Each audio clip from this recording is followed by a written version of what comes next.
I want to build the wall. We need the wall. The Border Patrol, ICE, they all want the wall. I'm in Phoenix, Arizona on a mission. Eat good Mexican food, discover new cacti, and find out if immigrants are stealing American jobs. To believe this guy?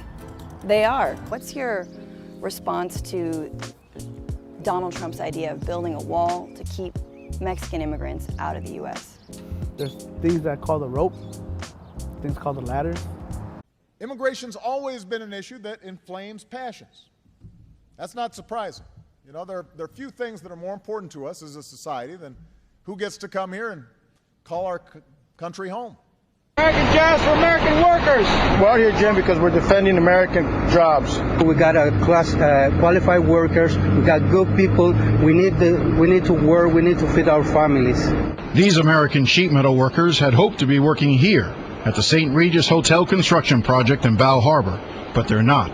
They find themselves outside the gate protesting the fact that their jobs have gone to foreign workers imported from Mexico. Really a terrible situation what's going on. Congresswoman Ileana Ross-Layton's district includes the Val Harbor construction site. How could you bring folks from another country, no diss on Mexico, to do this construction project when we have so many folks here who could use the work? These people who we elect can turn their back on us for greed or whatever reason and leave us in the conditions that we're in. So you ask us how we feel, most of us are just damn angry about it. That's all I want to say. People high up aren't watching our backs, ensuring that we stay employed. It's one thing if everyone in this room was working and they couldn't find men to occupy that job that they need to bring in people, but it's a whole different deal when you got this many people sitting in the room out of work. It's outrageous that the U.S. government in the state of Florida has allowed those visas to be issued and those people will be allowed to come here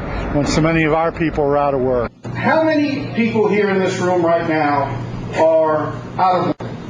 Give me a show of hands. I think that our president needs to obey the laws of the lands. He needs to secure the border. He's a bully, and if we don't push back, he's not going to stop until he kills and destroys the America we love. They're trying to turn this into a third world country. We have no idea who the people are. They have no papers. They have no paperwork. You can get forged documents very easily in Syria. The administration says that each refugee goes through extensive background checks by multiple agencies. In fact, David, they say that process takes 18 to 24 months before a refugee can set foot in the United States. Immigrants are stealing American jobs. Yes. No, I don't. No, I think we need the immigrants. We need their help here. And if things were the same, we would still have Jim Crow in the South. This is something to celebrate, and it's something that happens now. Our generation has this beautiful opportunity to continue this legacy of change, of progress. The idea that America is overpopulated is not true. America is aging. Its economy is suffering and needs this new workforce. 1 million immigrants are here in the U.S. taking the jobs of Americans, but yet you don't see any Americans trying to get those jobs in the field, making $1.90 per basket of produce out in the hot sun, and only 3 people have taken up the challenge to do those jobs, despite high unemployment, despite 10% unemployment nationwide and this recession. So how can you make that argument that immigrants are taking away jobs from Americans? The whole argument is around the issue of scarcity. When you got all of these folks unemployed, all of a sudden you got to look for a scapegoat for the reason why folks are unemployed. Well, that's not the reason why folks are unemployed. It's easy sometimes for the discussion to take on a feeling of us versus them. And when that happens, a lot of folks forget that most of us used to be them.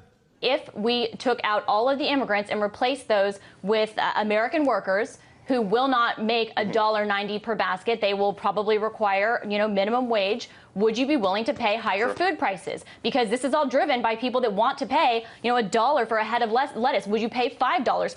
But over time, as they went about their daily lives, as they earned a living, as they raised a family, as they built a community, as their kids went to school here, they did their part to build a nation.